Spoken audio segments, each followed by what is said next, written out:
성경 말씀은 누가복음 15장 11절로 14절 말씀까지 보시겠습니다.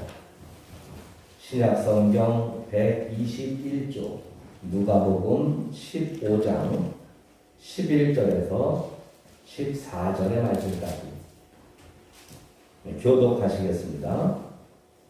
또 이르시되 어떤 사람에게 두 아들이 있는데 그 둘째가 아버지에게 말하되 아버지여 재산 중에서 내게 나로 빚을 내게 주소서 하는 자라 아버지가 그 살림을 각각 하나 주었더니 그 후 며칠이 안 되어 둘째 아들이 재물을 다 모아가지고 먼 나라에 가 거기서 허랑방탕하여 그 재산을 낭비하더니 다 없앤 후 그 나라에 크게 흉년이 들어 그가 비로소 궁핍한지라.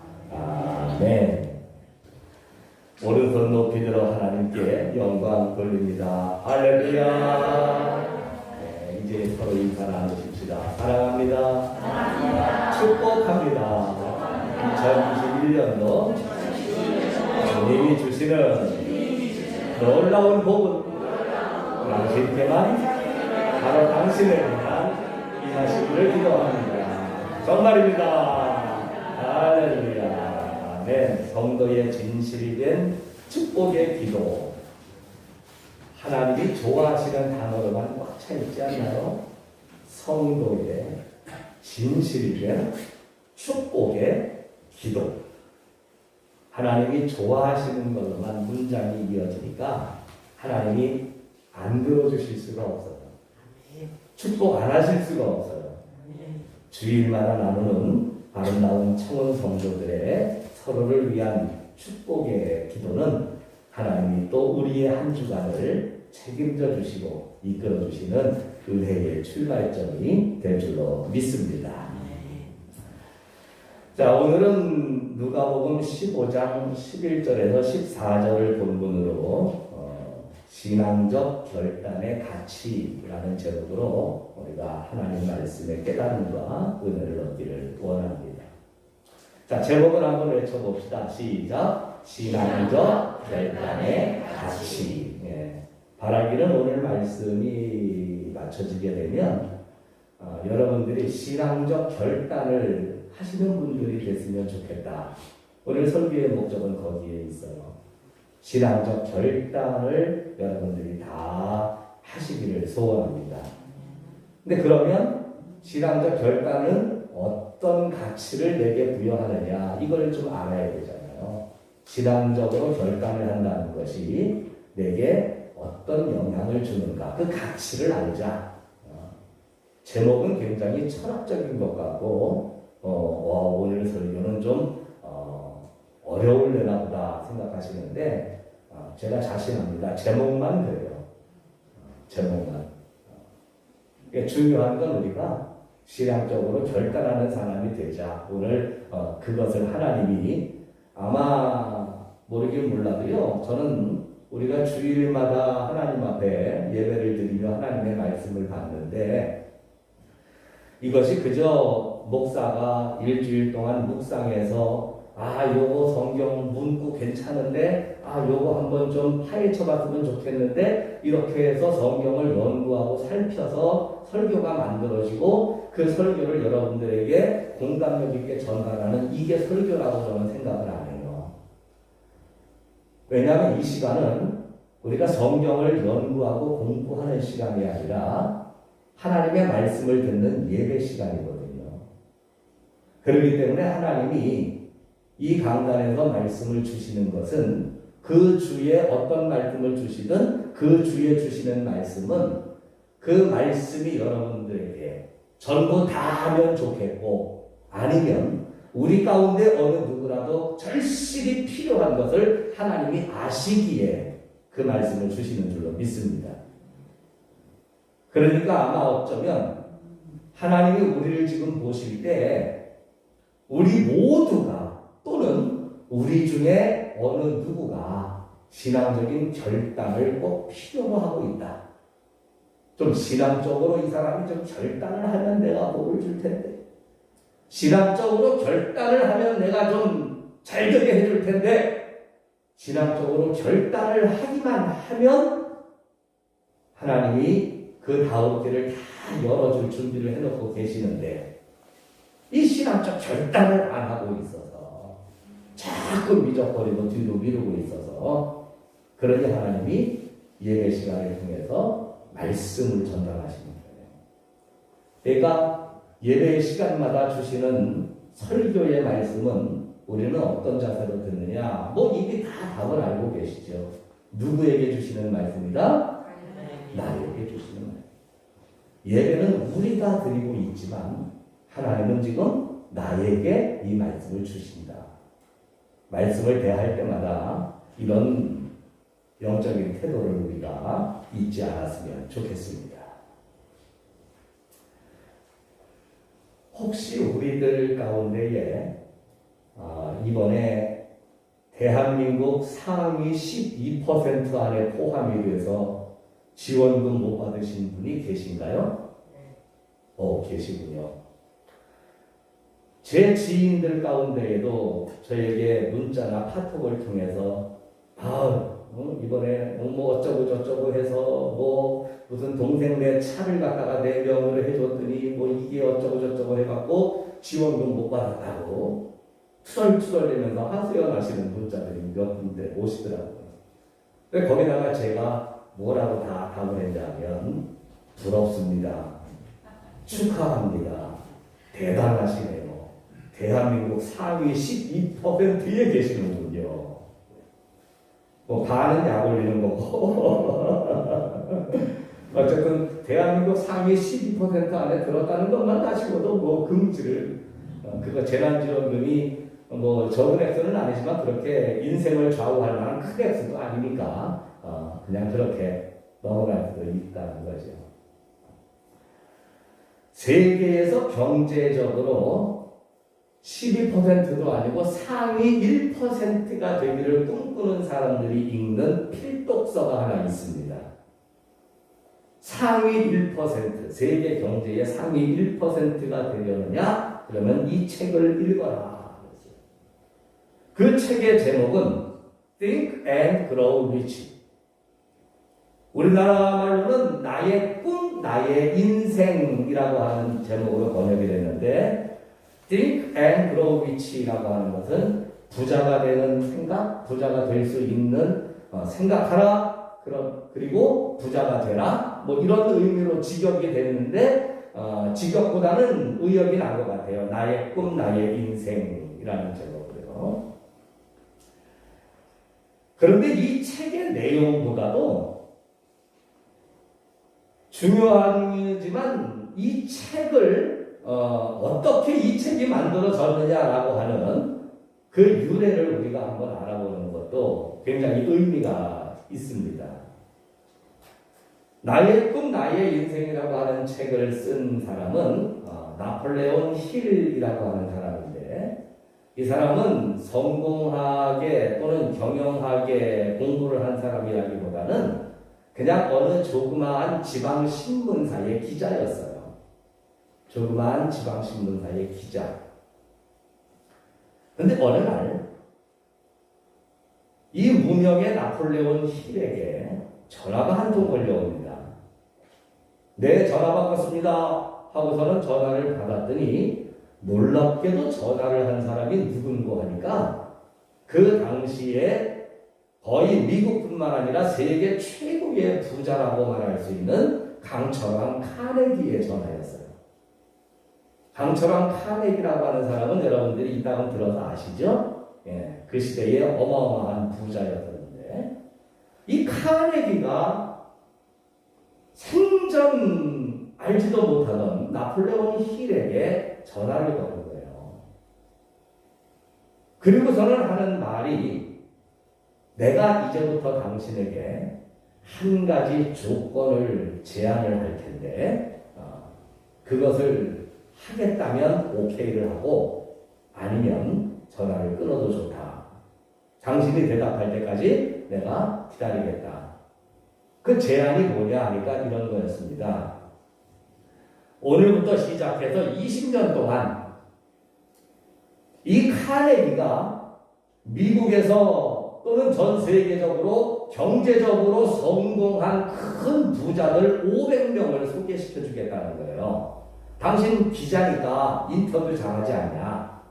그러니 이제부터 내가 이제 500명의 성공한 부자들을, 사업가들을 소개를 해줄 건데 20년 걸릴 거다.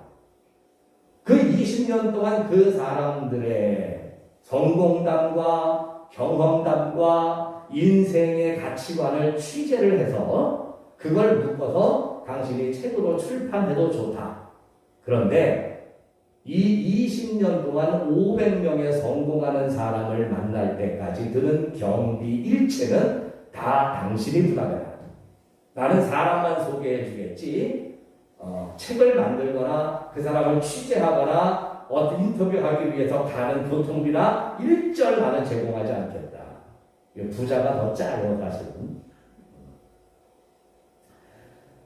어떻게 보면 인생을 바꿀 수 있는 절호의 기회, 평생 가야 한 번 만날 수도 없는 사람들을 500명이나 만날 수 있다는 것. 기자로서 사람을 만나 그들을 취재하고 그들의 삶의 이야기를 책으로 엮는다는 건 상당히 매력 있는 일이죠. 그러나 문제는 그 기간이 자그마치 20년이나 걸린다는 것과 그 20년 동안 이 일을 하면서 자신은 수익을 하나도 얻을 수 없다라고 하는 것이 이 나폴레옹 힐에게는 굉장한 딜레마가 됩니다. To be or not to be. That is the question. 죽느냐 사느냐 이것이 문제로다. 하느냐 마느냐 이것이 문제로다. 고민을 했겠죠. 그러다가 잠깐의 시간이 흐른 후 나폴레옹 힐은 상대방에게 이렇게 얘기했답니다. 오케이. 하겠습니다. 내가 하겠습니다. 그러자 카네기는 좋습니다. 그럼 내일부터 시작하십시오. 하고 전화를 끊고 그 다음 날부터 이제 성공한 유수한 성공자들을 하나씩 이 나폴레옹 힐에게 보내주었다는 거예요. 그런데 나중에 사람들을 취재하고 이야기하면서 나폴레옹 힐이 알게 된 사실이 하나가 있었어요. 그건 뭐냐? 첫째는 카네기로부터 이런 제안의 전화를 받은 사람이 자기 혼자만이 아니었다는 거예요. 자기가 무려 260번째 기자였었다는 거예요. 그러니까 이 나폴레옹 힐이 오케이 하기 전까지 카네기는 수많은 기자들로부터 259번의 거절을 당했거나 또는 그들이 망설이다가 기회를 놓쳤다.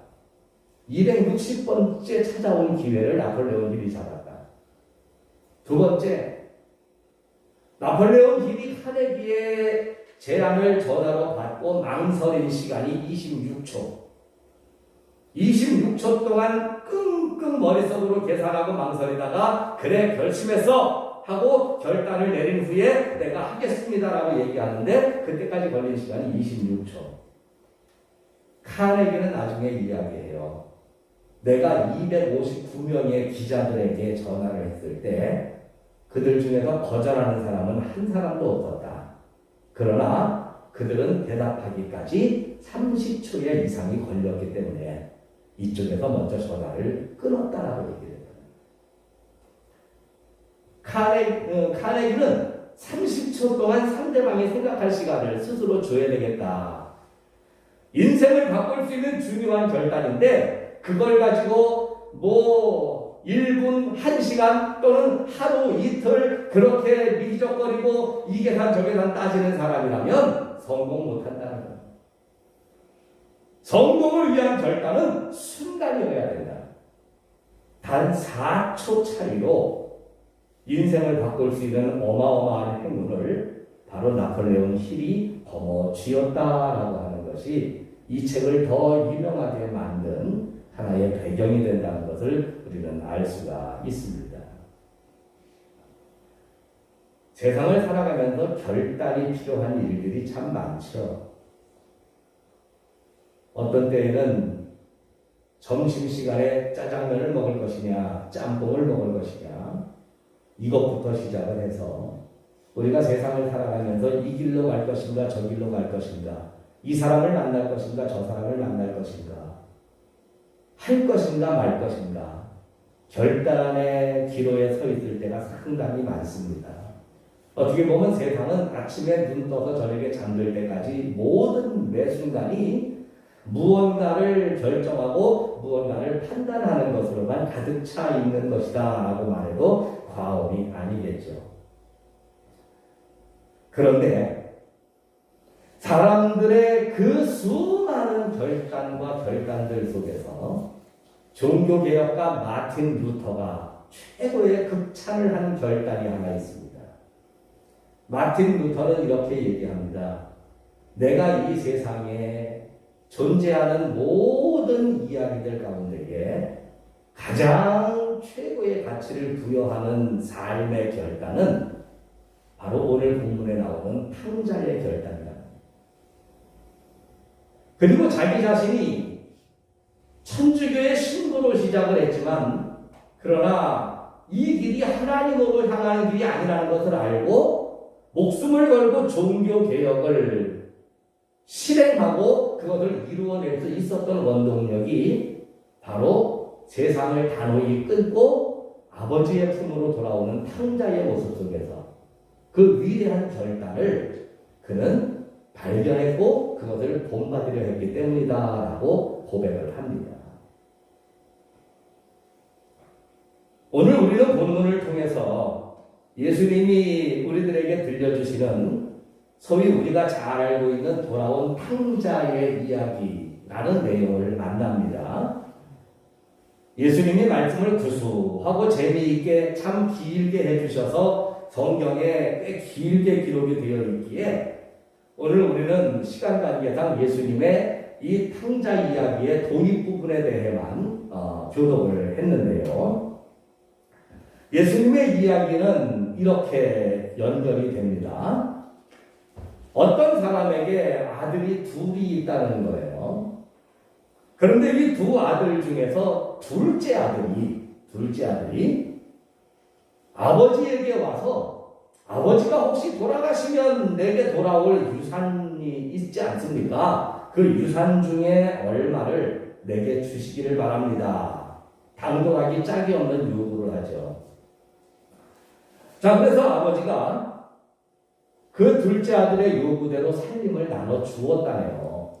아마 많이 쫄라서 그랬는지 아니면 아버지의 마음이 워낙에 너그럽고 넉넉하셔서 그랬는지는 모르겠지만 어쨌든 예수님은 아버지가 그 살림을 각각 나눠 주었다라고 말씀을 전하고 있습니다. 그런데 이 둘째 아들이 재산을 받자마자 얼마 안 돼서 아버지가 물려준 재산을 가지고서 제 삶을 살아보겠다고 나가죠. 먼 나라로 간답니다.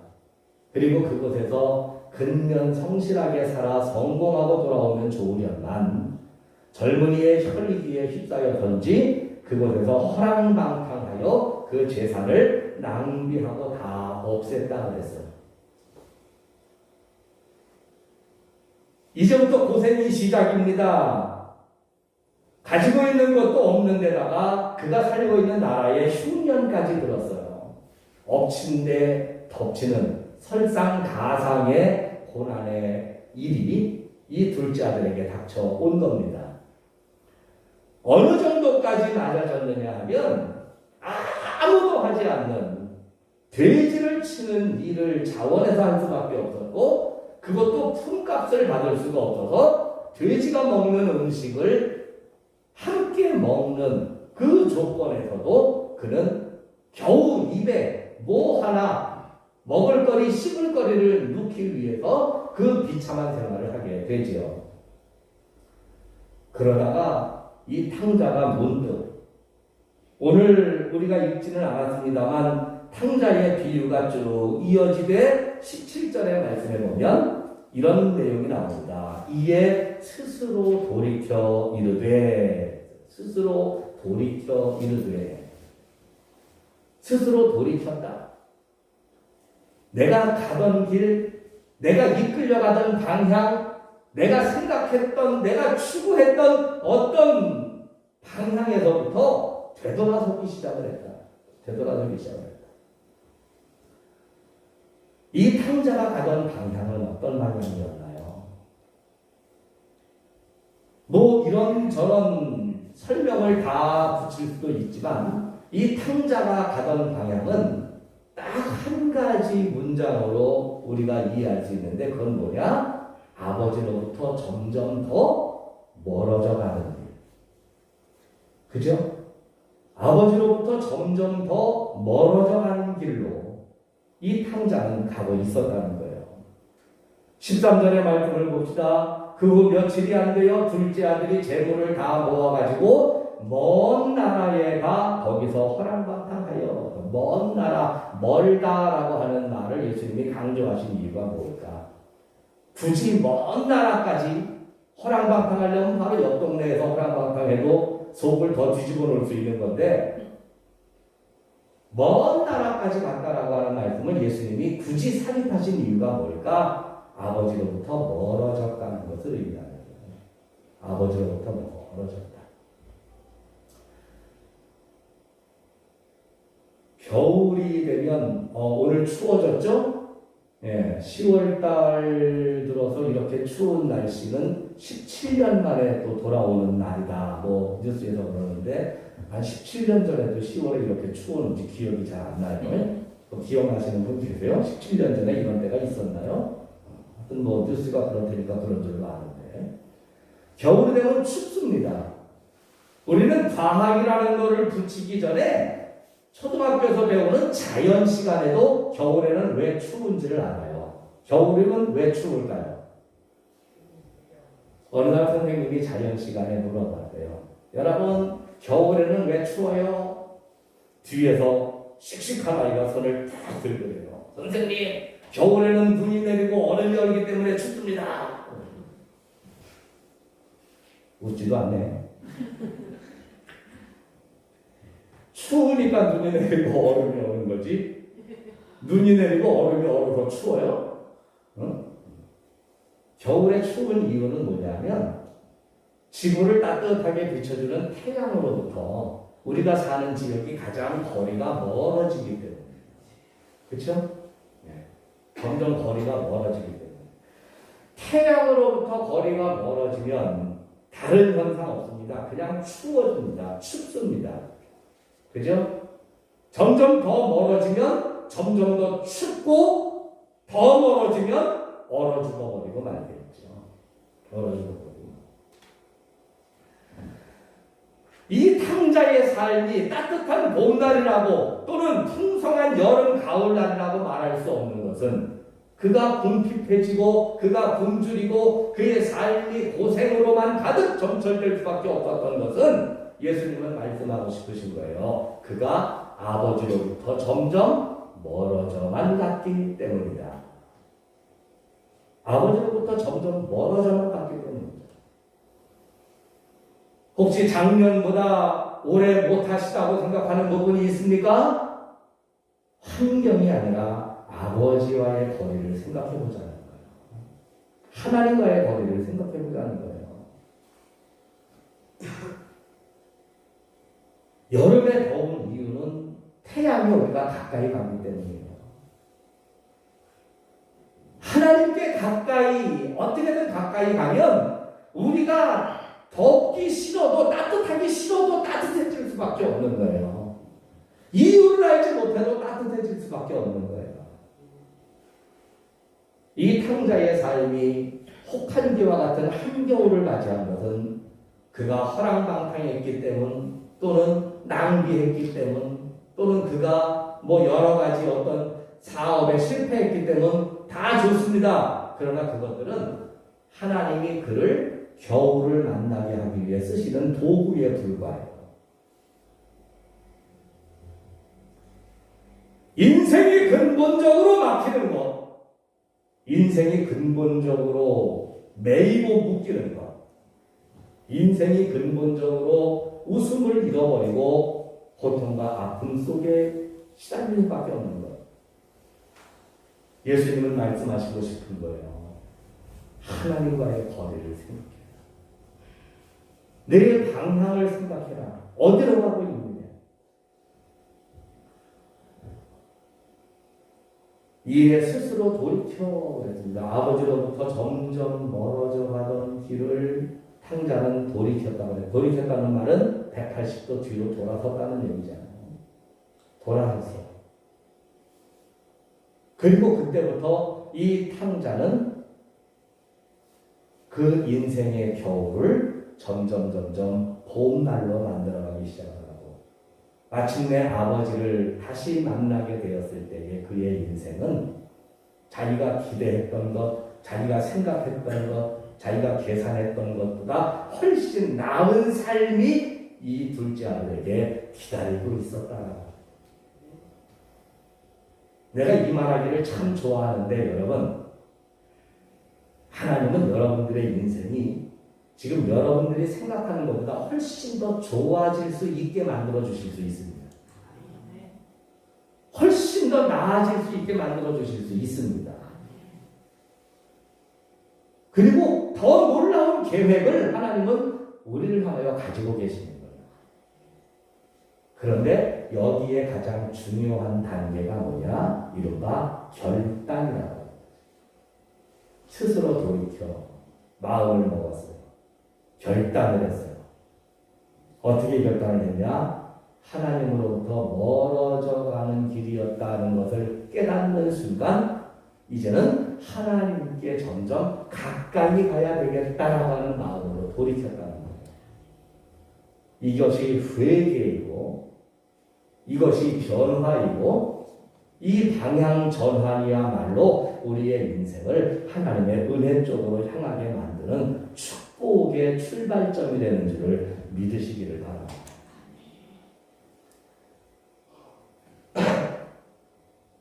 아까도 말씀드렸지만 햄릿의 명대사죠. 죽느냐 사느냐 그것이 문제로다. To be or not to be, that is the question. 인생에서 제일 중요한 문제가 뭐냐? 사느냐 죽느냐의 문제잖아요. 그죠? 천하의 엄전, 저걸 내가 먹어보느냐 못 먹느냐, 또는 저걸 내가 소유하느냐 못하느냐, 이것도 클 수 있지만 내가 그 자리에 올라서 보느냐 서보지 못하느냐, 이것도 인생의 가치를 부여할 수 있겠지만 가장 중요한 것은 사느냐 죽느냐, 그죠? 생명에 관련된 문제. 여러분, 우리가 하나님께로 돌아간다는 것은 to be or not to be, 사느냐 죽느냐의 문제라고 하는 거예요. 생명에 관한 이야기예요. 그 가치,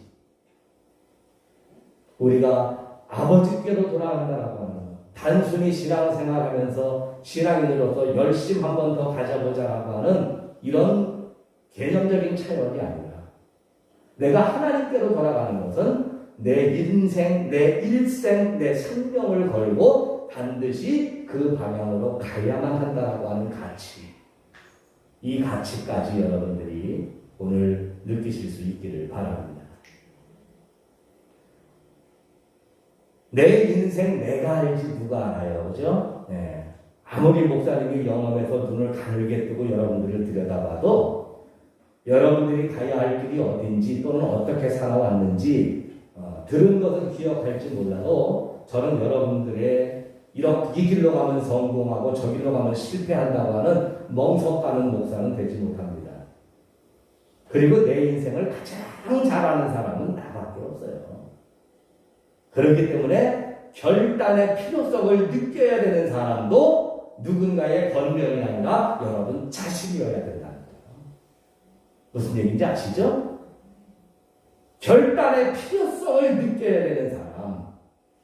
아유, 권사님이, 아무개 집사님이 또 이런 얘기를 하니까 그래 나도 그렇게 한번 해볼까? 친구 따라 강남 갈 수 있는 게 천국이 아니잖아요. 천국은 친구 따라 갈 수 있는 곳이 아니라 내 믿음으로 내 신앙으로 내가 만난 예수 그리스도의 사랑으로 가는 거예요. 신앙적 결단이 필요하신 분들은 오늘 결단하셨으면 좋겠습니다. 내 가는 발걸음이 뭐 그렇게 흉악하고 나쁜 것은 아니었지만 그러나 나도 모르는 사이에 하나님을 향한 길이 아니라 우로나 좌로나 혹여 치우친 길이었을지도 모른다면 오늘 우리가 주님 앞에 돌아서십시다. 마음을 여시고 주께를 향하여 나아가는 그 멋진 결단의 소유자가 되시기를 주님의 이름으로 축복의 말씀을 드리겠습니다. 기도하시겠습니다.